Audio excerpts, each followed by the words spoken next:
me dice, hermano, ¿de qué va a predicar hoy? Digo, Pili, de la Navidad. Es lo que pega, ¿no? Por eso el mensaje de esta noche se llama La verdadera Navidad. Quiero hablarles sobre la Navidad cultural y la Navidad bíblica. ¿Vale? Yo quiero darle información para que usted tome sus propias decisiones. ¿Vale? La palabra Navidad, para ir empezando, la palabra Navidad derivó de la palabra primera, que era natividad, o más bien natividad, del latín nativitat. Nati significa nacimiento y vita significa vida. Entonces la natividad es el nacimiento de la vida en Cristo Jesús.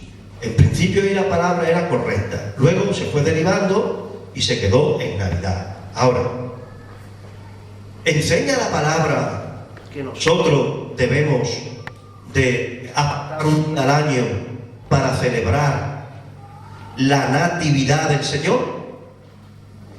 No. En la Biblia usted no va a encontrar nunca que Dios ha dicho en su palabra que debemos de honrar la memoria del día cuando Él nació. Esto no es bíblico, para nada. Sin embargo, sí es bíblico el pan y el vino conmemorando la muerte y la venida del Señor. La muerte, su resurrección y su venida hasta que Él venga. Esto sí es bíblico, conmemorar la muerte y la resurrección. Ahora, conmemorar el nacimiento de Jesús no es bíblico. No nos ha mandado el Señor a apartar un día al año para conmemorar su nacimiento. No es bíblico. Ahora, tampoco está mal que acordarnos especialmente en una época del año de su nacimiento, que puede ser en diciembre, puede ser en febrero, puede ser cuando quiera. Lo importante es que Él nació. Lo importante es que Él se hizo hombre. Lo importante es que Él vino para hacer algo. Lo importante es que usted acepte a Jesús, que Jesús es Dios hecho carne.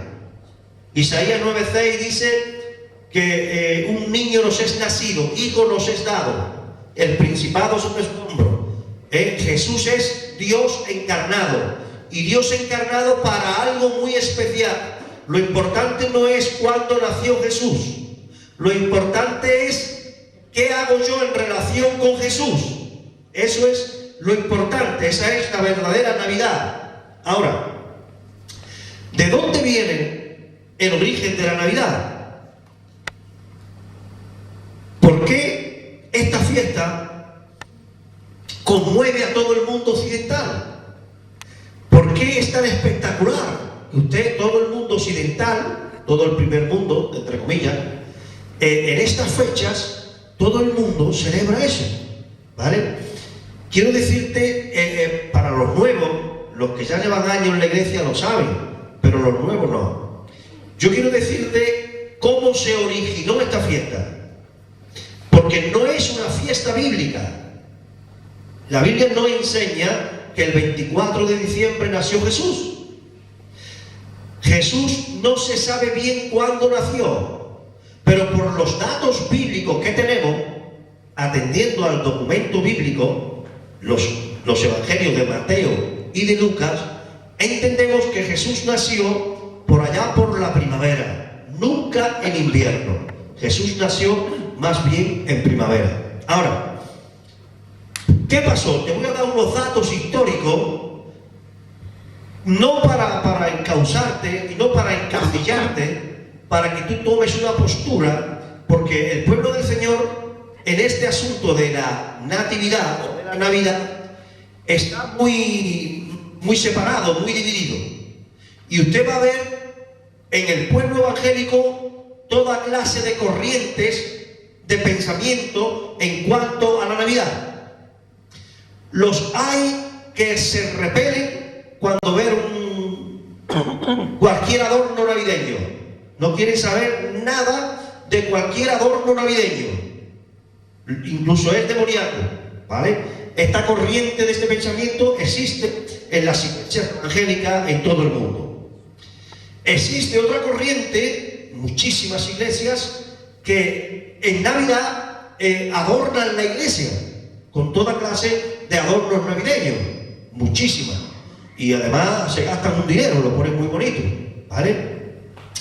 Incluso hay algunos que yo he visto iglesias cantándole al Señor cumpleaños feliz el día 24, como que el Señor nació el 24, ¿vale? Entonces, ¿cuál debe ser nuestra posición? ¿Condenamos el árbol de Navidad? No lo condenamos. ¿Condenamos el pesebre? No lo condenamos. ¿Nos ponemos el gorrito de Papá Noel? No lo ponemos. ¿Cuál es nuestra posición? Yo te he dicho ya las corrientes que hay y te voy a decir ahora el porqué de toda esta costumbre, el porqué de todas estas ideas, con el fin de que usted tome su propia decisión. ¿Por qué le digo que usted tome su propia decisión? Porque este servidor, cuanto más lo piensa, más lío se hace. Y yo tengo convicción propia, la verdad, porque a mí no me molesta que una persona en su casa adorne su casa. Bíblico no es. Pero la pregunta sería, ¿es antibíblico? Porque cuando algo hace violencia a la palabra, sí hay que descartarlo de plano. Ahora, hay cosas que no son bíblicas ni son antibíblicas. Entonces, a mí me han invitado gente a predicar la iglesia y yo he llegado en esta fecha y he visto la iglesia adornada con símbolos navideños. Y yo me he sentido cómodo. Yo he predicado y yo no he tenido por qué juzgar ni acusar a estos hermanos. Nosotros mismos, desde que estamos en Jaén, los primeros años, adornábamos la iglesia. ¿Recuerdan, Lidia? Felices fiestas, un próspero año nuevo, unas campanitas por aquí, unas no sé qué por allí. Nosotros adornábamos la iglesia. Y en Jaén hay iglesias evangélicas que si usted va hoy a esa iglesia, está toda adornada de símbolos navideños. Y algunas, yo he visto, hasta el nacimiento, el portal de Belén, allí, ¿verdad? Entonces, ¿cuál ha de ser nuestra posición? Yo le voy a dar información para que usted busque al Señor y tome su propia conciencia. A mí no me molesta para nada. Si a mí me invitan a su casa a merendar con Pepe y yo veo que tienen allí un árbol de Navidad porque les gustan los nietos, a mí ni fu ni fa, ¿vale? Si voy a su casa y no tiene nada de Navidad, lo mismo, ¿vale? No tengo una convicción fuerte. Por años que pasan, no sé qué me pasa, que no termino de encontrar mi posición. Creo que tiene que ver con mi personalidad, que yo procuro siempre buscar el equilibrio y el balance en la vida y en las cosas. Hay cosas que son radicalmente desechables delante del Señor. Ahí hay que ser radical, como es el pecado. Con el pecado hay que ser radical, señalarlo y decir, no queremos saber nada en cuanto al pecado. Hay cosas que hacen violencia a la palabra y hay que señalarle y decir, eso no se hace porque eso va en contra de la palabra de Dios. Pero hay otras cosas que hay gente que son muy extremistas y se van a un extremo o se van al otro. ¿Cómo se originó la Navidad? Esto para los nuevos, que los viejos yo sé que lo saben. ¿Por qué se celebra el 24 de diciembre? ¿Por qué no se celebra en otra fecha en el año? Bien, nos tenemos que remontar 4.500 años atrás, mucho antes de que apareciera Jesús. En la primera, digamos, gran civilización bíblica, era Babilonia. La cabeza de oro en la imagen que vio Daniel representa Babilonia. Era la cuna de la civilización. Allí en Babel, Nimrod fue el primer gran, según el Génesis, Nimrod fue el primer gran hombre fuerte en la tierra, la primera gran civilización que se instaló en Babel, en la llanura de Siná, lo que más tarde llegó a ser Babilonia. Y allí hubo una historia muy rara en cuanto a Nimrod y su mujer Semiramis. Nimrod era el que fundó a esa civilización, y Semíramis era su mujer. Nimrod murió joven y Semíramis quedó viuda, ¿vale? Entonces la gente comenzaron a honrar profundamente la memoria de Nimrod. Incluso ellos hablaban con el difunto, con Nimrod, ¿vale? Honraban la memoria y la gente empezó a deidificar a Nimrod, ¿vale? A darle como si fuese una deidad, ¿vale? Semíramis, pues, obviamente se buscó una amante escondida porque ella no quería perder el estatus que le daba Babilonia por ser la viuda de Nimrod, que ya casi lo adoraban como a Dios, y ella pues prefirió permanecer siempre como viuda de Nimrod, pero tenía una amante escondida. Entonces ella quedó embarazada de ese amante. Entonces ella se inventó que Nimrod la impregnó desde el sol. Nimrod había subido al sol cuando murió, y con los rayos del sol la impregnó y quedó embarazada de su difunto marido, y que como resultado de ese embarazo el niño que llevaba dentro era el dios sol encarnado. Y el dios sol encarnado, cuando nació, le pusieron Tamuz, y toda Babilonia comenzaron a adorar a Tamuz como el dios sol encarnado. Hicieron el día que nació Tamuz, lo hicieron fiesta solemne en Babilonia, donde los esclavos comían con los señores, los ricos comían con los pobres, se adornaban los árboles en el campo, se hacían comidas especiales en las casas, y había una fiesta con el espíritu que hoy vemos en Navidad. ¿Cuándo nació Tamuz? El 24 de diciembre por la madrugada, amaneciendo el día 25, ¿vale? Aquello pegó fuerte en la civilización babilónica, y luego pegó fuerte en la civilización medo-persa que vino después, en la civilización griega y en la civilización romana, ¿vale? Ya hemos pasado 2500 años, llegamos hasta hace 2000 años, cuando el Imperio de Roma conquistó lo que hoy es el mundo occidental, y todo el Imperio de Roma practicaba el 24 de diciembre como el día de la Nochebuena, donde nació el dios sol Tamuz, ¿vale? Cuando Jesús muere, nace la iglesia, Jesús resucita, nace la iglesia, y la iglesia comienza a evangelizar el Imperio de Roma. Y cuando la iglesia comienza a evangelizar el Imperio de Roma, comienza a condenar todas esas prácticas que hacían las civilizaciones del Imperio de Roma. Comenzó a decir, no podemos adorar al dios sol, y mucha gente se convertía al cristianismo y dejaban de adorar al dios sol, a Tamuz, y se convertían al cristianismo. Pero mucha gente no, seguían adorando a Tamuz, ¿vale? Entonces la iglesia permaneció firme, permaneció santa, permaneció pura, siguió condenando el pecado y siguió amando la justicia y lo que enseña la palabra de Dios. Los 300 primeros años de la historia fue una maravilla, porque la iglesia estaba purificada.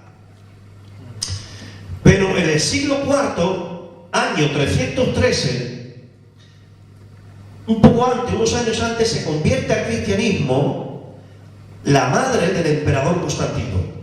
Porque cuando la iglesia iba prosperando históricamente, a la vez el Imperio de Roma iba decayendo. Es lo que los geólogos llaman, o los antropólogos llaman, el imperio bajo, el bajo imperio. El Imperio de Roma fue bajando, y el cristianismo pues iba conquistando el imperio con su fe. Entonces se convierte la madre de Constantino, y la madre de Constantino comienza a predicarle a su hijo, al emperador Constantino. Y ahora no se sabe históricamente si Constantino, el emperador Constantino, se convierte al cristianismo o finge convertirse al cristianismo. Hay historiadores que dicen que Constantino jamás se convirtió de verdad al cristianismo, y hay otros historiadores que dicen que sí, que las oraciones de su madre tuvo un efecto y se convirtió al cristianismo. El caso es que él durante la última época de su reinado, abraza el cristianismo, no se sabe si de verdad o de nombre, y se bautiza ya de mayor. Entonces él ve que su imperio va decayendo. Y entonces él tiene una revelación política, o una revelación no sé de quién, y él hace una estrategia. Él ve el poder que tiene la iglesia cristiana en su imperio. Y entonces él, por eso hay quien piensa que él fingió su conversión, él hace el horrible matrimonio entre la iglesia cristiana y la política del imperio y el emperador. Y él se convierte al cristianismo y comienza a controlar como el emperador a toda la iglesia, y comienza a decir que el cristianismo es la fe oficial del imperio de Roma. Y la iglesia y la política se casan. Hay una alianza, un matrimonio espiritual ahí, y comienza la decadencia de la iglesia cristiana. Comienza la iglesia cristiana a decaer espiritualmente. Entonces, él establece una estructura piramidal de todos los pastores del mundo. Él nombra a 4 obispos, uno lo pone en Roma, otro lo pone en Alejandría, otro lo pone en Etiopía, otro en Jerusalén, y él controla la iglesia cristiana desde su imperio. Ya el emperador era la cabeza visible de la iglesia. Y entonces, él ve que cuando se predica estas cosas en contra de Tamuz, la gente huye del cristianismo. Y como este hombre no era un hombre espiritual, era un político, ¿qué hace? Hace una estrategia, y hay una reunión con los grandes líderes mundiales de la iglesia, y dice: vamos a hacer algo, vamos a hacer que la gente, como la gente no son capaces de festejar el 24 de diciembre a Tamuz, el Dios Sol hecho carne, pues, y no queremos perder tanta membresía, vamos a hacer lo que se conoce como el sincretismo. ¿Qué es el sincretismo católico? Ya empezó el catolicismo a ir para arriba. El sincretismo católico es: vamos a hacer que la gente siga celebrando lo que quieran, pero vamos a maquillar y vamos a darle nombres bíblicos a las deidades que ellos adoran. Y entonces comenzó a nacer el calendario católico y las fiestas religiosas católicas durante todo el año. Entonces, cuando llegaron al 24 de diciembre, en vez de decirle a la gente: no se puede adorar a Nimrod, a Semíramis y a Tamuz, el hijo que nació, que es el Dios Sol hecho carne, pues podéis seguir celebrándolo. Pero Semíramis ya no es Semíramis. Semíramis es María.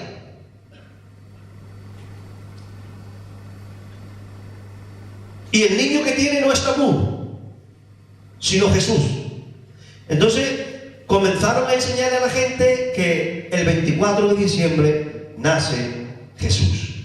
Y la gente siguieron adorando, pero ya no a Tamuz, sino a Jesús.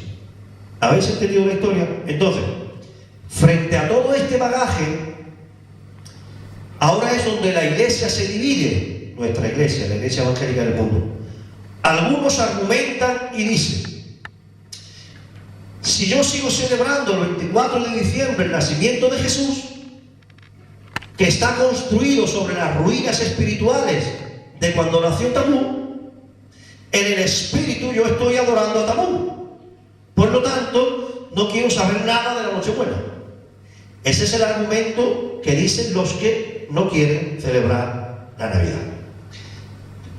La otra corriente dice: yo no tengo nada que ver con Tamuz, yo simplemente me estoy acordando de una manera un poquito más enfática y especial de cuando Jesús nació en Belén de Judea. Por eso celebramos, dicen estas corrientes de pensamiento, celebramos la Navidad, y por eso adornamos las iglesias, y por eso pues celebramos y adornamos nuestras casas. Entonces, con toda esta información, usted haga lo que quiera. Yo no tengo problema. De hecho, yo si usted pasa por mi casa, verá que hay una estrella roja. ¿Eh? Claro. Entonces, ¿por qué la pongo la estrella? le gusta Lidia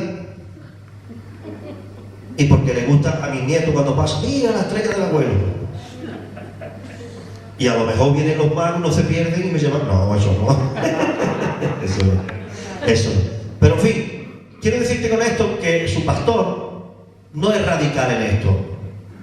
Si ustedes los que no quieren adornar la casa en Navidad, no la adornen. Si ustedes los que quieren un adornito, a mí me da lo mismo, ¿vale? Ahora, lo importante, y la predicación de hoy va con la verdadera natividad, el verdadero nacimiento de Cristo Jesús. ¿Amén? Amén. Raquel va a leer la Biblia. Vamos a leer los dos textos, porque ahora sí, después de esta introducción, yo voy a hablarle de la verdadera Navidad, porque Jesús nació. No sabemos si fue el 24 de diciembre, sabemos que no fue el 24 de diciembre, no sabemos bien cuándo fue, pero no es importante el cuándo, sino lo importante es cómo nació, en quién pensó el Señor para delegar semejante trabajo.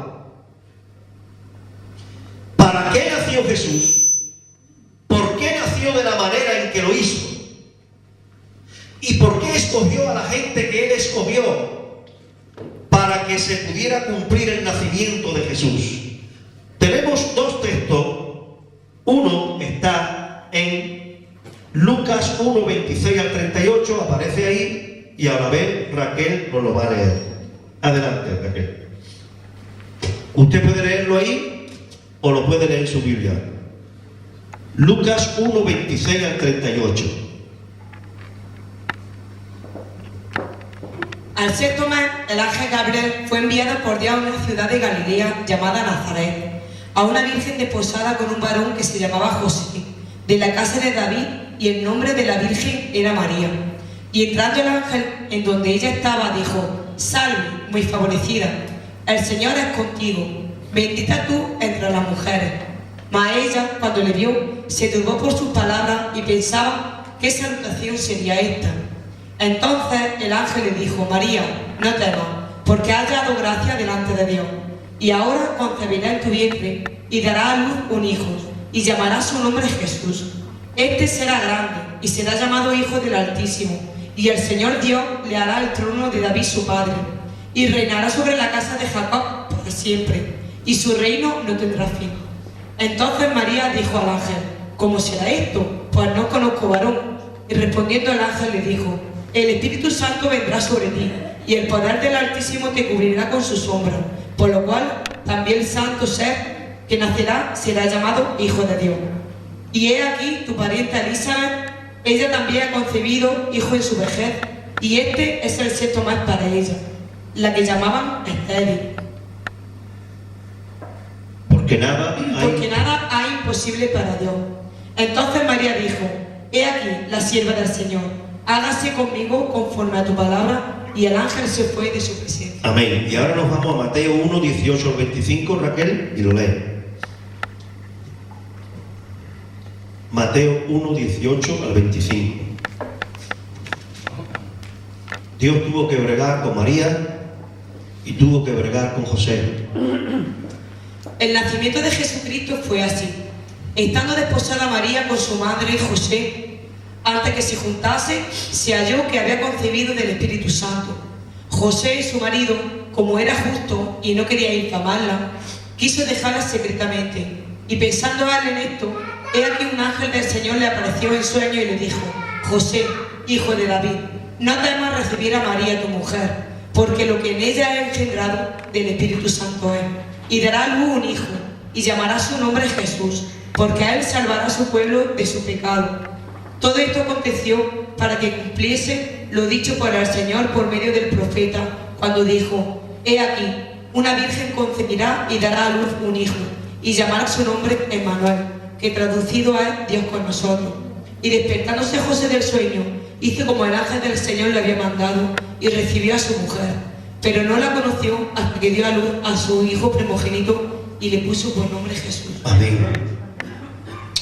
Lo importante es que cuando se llegó al cumplimiento del tiempo, y la palabra tiempo ahí aparece, kairos, cuando llegó el cumplimiento del Kairos de Dios, Dios envió a su Hijo al mundo.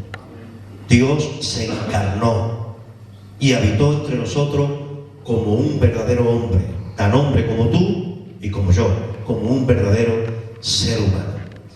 ¿Por qué escogió Dios ese momento? Eso solamente está en el corazón de Dios. Porque aunque no sabemos el día exacto, sí sabemos que fue en la época más oscura de la nación de Israel. Si usted lee el Antiguo Testamento, se dará cuenta que en el Antiguo Testamento hay épocas gloriosas del poder de Dios sobre la nación de Israel. Siglos dorados, donde el poder, la gloria, la magnificencia de Dios es manifestada en la nación de Israel. Pero cuando llegamos a la deportación de Babilonia y termina la deportación de Babilonia por causa del pecado de la nación de Israel, cuando los hijos de Israel vuelven de la deportación a Babilonia y son instalados de nuevo en la tierra de Israel, hay 4 siglos, 400 años de oscuridad, donde el poder de Dios no se mueve, donde la gloria de Dios no cae en Israel. Los teólogos le llaman los 400 años de oscurantismo, de oscuridad sobre la nación de Israel. No había mover de Dios, no había palabra de Dios, no habían profetas vivientes, no habían ministerio, no había nada de Dios. Dios ha caído en un silencio profundo y parece a simple vista que ha olvidado a su pueblo Israel. Y esto sucede por 400 años, los años de máxima oscuridad. Pero cuando se cumplieron esos 400 años, sucede el movimiento más grande en la tierra del reino de Dios, porque Jesús, el verbo de Dios, se hace carne. El movimiento más grande en la historia de Israel sucede después de la oscuridad peor. Por eso déjame decirte en esta noche, si usted está viviendo momentos oscuros, si usted está viviendo momentos tristes, momentos de aflicción, que sepa que después de la gran oscuridad de Israel, Dios se hizo carne. El movimiento más grande, algo grande viene detrás de la oscuridad, algo poderoso viene detrás de ese momento. Nadie podía esperar que después de 400 años que el pueblo de Israel había caído en las garras del imperio de Roma. El imperio de Roma era el señor de Israel y estaban oprimidos y esclavos por el imperio de Roma con ciertas libertades. Nadie podía esperar que ese era el momento elegido por Dios para traer a su Hijo al mundo, aleluya, para la redención de la raza humana. No importa lo que usted esté viviendo, Dios sabe lo que viene detrás. Repito, Dios sabe lo que viene detrás. Usted no puede verlo, porque el hombre ve lo que tiene delante de sus ojos, pero Dios sabe lo que viene detrás. ¿Quién podía imaginarse eso? Después de 4 siglos de oscuridad, 400 años, hermano, sin una voz profética, sin un solo versículo inspirado por Dios, sin ningún mover de Dios, no había nada, oscuridad. Y de pronto, el mover más grande, cuando el verbo de Dios se hace carne. ¿Por qué ha escogido Dios ese tiempo? No lo sé, pero Él lo escogió. Ahora, Él no se equivoca. Muy bien, Pastor Amat, Él no se equivoca. Ahora, para llevar a cabo su plan, Dios necesita gente. Dios siempre ha querido la colaboración del hombre en todo. Si usted tiene una Biblia en sus manos, es porque hay gente que ha colaborado con Dios para que eso sea posible. Dios siempre entrega su obra en manos de hombres y de mujeres.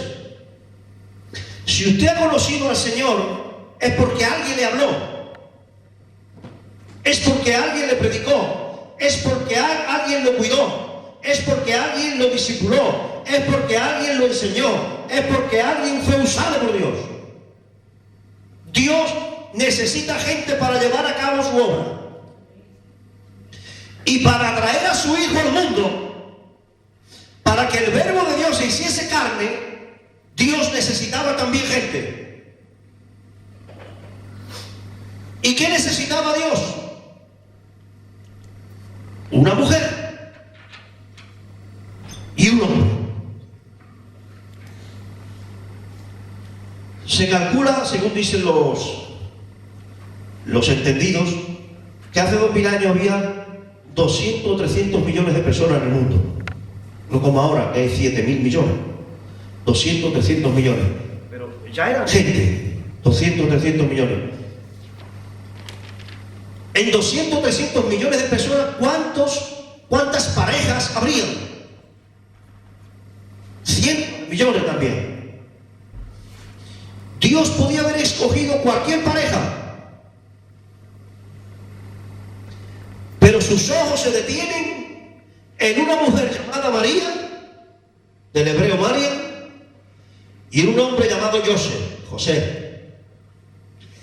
Se detienen en ellos dos. Había estado profetizado por él que el Mesías vendría por medio de una pareja, ambos descendientes del rey David. María era descendiente del rey David por medio de Natán, un hijo de David. Y José era descendiente del rey David por medio de Salomón. 28 generaciones antes. Ahora, ¿cuántos miles y miles y miles de parejas habrían en Israel? Ambos descendientes del rey David. Porque estamos hablando 28 generaciones por encima. ¿Por qué escogió Jesús, o el Señor, o el Padre, a semejante mujer llamada María? ¿Y por qué escogió a José? ¿Y para qué escogió a María? ¿Y para qué escogió a José? Dios escogió a María porque sería la madre biológica de Jesús. María puso su vientre al servicio del Dios del cielo, su óvulo al servicio del Dios del cielo. Jesús tenía que ser engendrado en el vientre de una mujer, porque no es que el verbo de Dios se iba a aparecer a tomar semejanza de hombre o parecido a un hombre, no. El Hijo de Dios se iba a encarnar 100% hombre para poder entenderlo a nosotros los hombres. Y la Biblia dice que Jesús fue tentado en todo, conforme a nuestra semejanza. Lo que tú estás viviendo, Rafa, Jesús te entiende porque Él fue hombre. Tenemos un Dios que no está lejano, como el Dios del Islam o los dioses griegos, que son dioses inalcanzables. Tenemos un Dios que se hizo carne y que cuando yo llamo, porque si me siento impulsado por los demonios, o por la carne, o por el pecado, Él me entiende, porque Él pasó por lo mismo. No pecó, pero fue tentado en todo conforme a nuestras debilidades. Él sabe lo que se siente. Cuando usted se desanima, Él sabe lo que se siente, porque Él se desanimó como hombre. Cuando usted es afligido en su carne, Él sabe lo que es eso. Dios se hizo carne. Por eso necesitaba una mujer. Porque Él no iba a aparecer en el mundo a la edad de 30 años, como aparece Superman cuando viene. No. Jesús participa de la carne y de la sangre como usted. Y Él fue concebido en el vientre de una mujer, y Él tuvo que estar 9 meses viviendo lo mismo que cualquier embrión, mes a mes, y tuvo que nacer con un parto igual que el suyo y el mío, igual. Y para eso Él necesitaba una mujer, y encontró una mujer. Y eso es muy romántico. Eso suena muy romántico. Cualquier mujer, si tú le dices, te hubiera gustado tú ser la Virgen María. Pero eso no tuvo nada de romanticismo, hermano. Eso fue un paso de fe al cual nosotros no podemos entender. ¿Usted se imagina que una mujer virgen, porque ella estaba desposada con José, y ahora veremos lo que es desposada, pero usted se imagina que un ángel, que es la primera vez que ella veía un ángel, y que la Biblia dice que todo es por fe y para fe, o sea, el factor fe estaba ahí, y cuando hay fe hay duda, porque si no hay duda no se expresa la fe. Ella entraría en una guerra de dudas y a veces le vendrían, pero aquello fue del Señor de verdad, aquello fue. Y cuando un ángel le dice, vas a quedarte embarazada, si tú quieres, porque hasta que ella no dice, he aquí la esclava del Señor, el plan de Dios estaba sobre su cabeza, pero no bajó. Cuando ella dijo, he aquí la esclava del Señor, hágase conmigo según tu palabra, el plan de Dios bajó y se hizo realidad y se materializó en el vientre de María.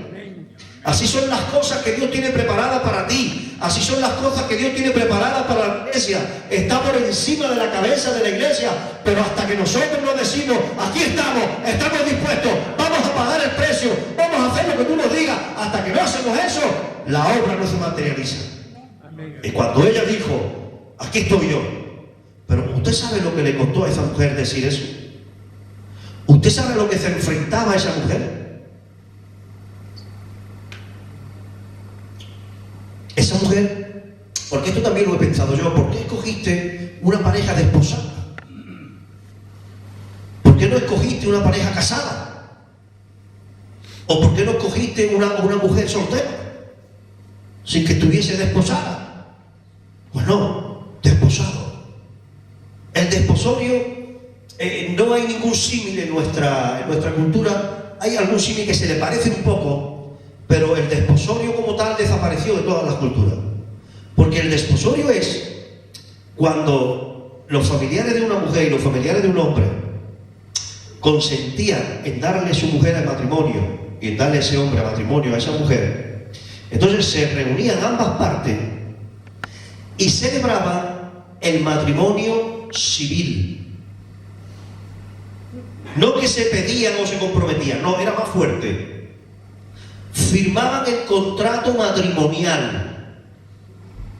El padre de ella, el padre de él, los familiares de ella, los familiares de él, firmaban el contrato matrimonial y ya era legalmente y oficialmente marido y mujer.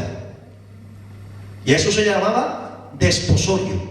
Ahora, aunque eran oficialmente y legalmente marido y mujer, las bodas propiamente dichas no se celebraban hasta que el novio o el marido legal pudiese preparar toda la ceremonia y pudiese preparar todo lo que el matrimonio necesitaba. ¿Qué tiempo sucedía entre el matrimonio civil y la noche de boda? Depende del estatus económico del marido. Si tenía un estatus económico muy fuerte, a veces se hacía el mismo día desposorio, y como no tengo dinero, la casa, los muebles, todo preparado, y mañana la boda. El desposorio era firmar el contrato, y la boda era cuando ya él la tomaba ella, iban a dormir juntos y hacían la boda ya propiamente dicha. Si era pobre, a veces tardaban meses y a veces tardaban años, depende del estatus económico. Se sabe por la ofrenda que José trae cuando Jesús nace, se sabe que José era pobre, pero José era pobre temporalmente, porque luego fue muy rico, pero fue temporalmente pobre, porque la ley del Señor decía que cuando nacía el hijo varón que abría la matriz, el padre tenía que ir y presentar un cordero a Dios en sacrificio. Y decía la ley del Señor, si ese padre era tan pobre que no tenía para el cordero, en su lugar podría ofrecer 2 palomitas. Y dice la Biblia que José ofreció las 2 crías de paloma, porque era mucho más barato. Entonces, José era pobre. Entonces, desde que firmaron el matrimonio civil, pasaron unos meses donde ella estaba toda ilusionada con su padre y su madre todavía, y él estaba todo ilusionado con su padre y su madre, juntando lo que podía, contando los días, contando las semanas, contando los meses, para tomar a su esposa por mujer, porque ya era su esposa legalmente y solo quedaba tomarla por mujer. Y usted sabe lo que significaba un embarazo en esas condiciones. Porque no era mi novia, era mi mujer firmada. El hombre tenía total derecho de esposo, porque se habían firmado los documentos matrimoniales. Legalmente era su esposa, su esposa, su esposa. Solo se estaba esperando el tiempo para tomarla por mujer. ¿Usted sabe lo que es quedarse embarazada y no del marido? Hace 2000 años. ¿Usted sabe lo que sería para esa mujer? ¿Cómo le explico yo esto a José? ¿A qué me puedo enfrentar? Porque el ángel no le dijo, y no te preocupes que yo hablaré con José. El ángel se lo dijo a ella. Y ella entraría en una guerra espiritual y diría, si José no se lo cree, número 1, me puede dejar. Número 2, me puede denunciar. Y número 3, sus familiares me pueden apedrear, conforme a la ley de Moisés. Se sabe que José, como era un hombre justo, no quiso infamarla, no quiso deshonrarla públicamente, y este hombre pensó en su tristeza dejarla, pero secretamente, para no deshonrarla. Te dejo, me voy en mi tristeza, me voy en mi dolor, y ya está. Por eso dice la Biblia que, pensando José en esto, quiso dejarla, abandonarla en secreto. Y usted sabe lo que es para esa mujer en esas condiciones perder a su marido legal. ¿Cómo le explica ella a su cuñada? Las cuñadas en aquel tiempo eran como las cuñadas de ahora. Y a la suegra, ¿cómo le digo yo a mi suegra? Que yo no he pecado, que esto es del Espíritu Santo. ¿Cómo se le dice eso a una suegra? Lidia, ¿cómo se lo hubiera dicho tú a tu suegra? En francés. Entonces, usted sabe cuando esta mujer dijo, he aquí la sierva del Señor, hágase conmigo según su palabra. Usted sabe el precio que pagó. Porque usted conoce la historia total, pero ella no sabía cómo iba a terminar la historia. Y si formaba parte del plan de Dios y del precio de Dios que José la abandonara. Ella no sabía nada, hermano. Esto era una novedad todo. Y si tenía que salir huyendo porque la familia tenían derecho a apedrearla. Cuando se daba un caso semejante, la familia del novio tenía derecho a sacarla de la casa, a alterar a todo el pueblo y a apedrearla. El imperio de Roma tenía prohibido que esto sucediese en Israel, pero hacía la vista gorda. De hecho, a Esteban lo apedrearon bajo el imperio de Roma, porque el imperio de Roma decía, se están matando entre ellos, son judíos. O sea, la familia de José podía hacer uso de ese derecho que ellos tenían. Y sin embargo ella dice, hágase conmigo según su palabra. Y en el supuesto, diría ella, en el supuesto que Dios de alguna manera, que yo no sé, le hable a José y José se lo crea, que ya es que José se lo crea, diría ella, humanamente hablando. ¿Qué van a pensar toda la gente de Nazaret? Porque por mucho que se aligere la boda, 3, 4, 5 meses va a faltar, va a pasar. Y la gente de Nazaret, cuando nazca el niño, después de la boda van a contar los meses y se van a dar cuenta que faltaban meses. En el mejor de los casos que José la atendiese y se casara con ella, ella iba a estar difamada. Porque el ángel no le dijo, María, Dios me ha dicho que vaya a cada casa de las criticonas, chismosas que hay en Nazaret para decirle que no te critiquen. Que no te critiquen, que son... No, el ángel no le dijo eso. ¿Cómo le explica a todas sus amigas y a sus enemigas y a las envidiosas y a las chismosas que en Nazaret no las había? Como hoy en esto es nada. ¿Cómo se lo explica? Pero ella dijo, aquí estoy. Y gracias a María, tenemos un Salvador que murió en la cruz del Calvario y que nos redimió de nuestros pecados, porque Dios encontró una mujer dispuesta. Amén. Hermano, el cumplimiento de cada llamamiento de Dios en su vida implica un precio. Siempre. Dios te dice, yo quiero hacer algo contigo, Tony. Pues para tú alcanzar eso y conquistar eso, tienes que pagar un precio.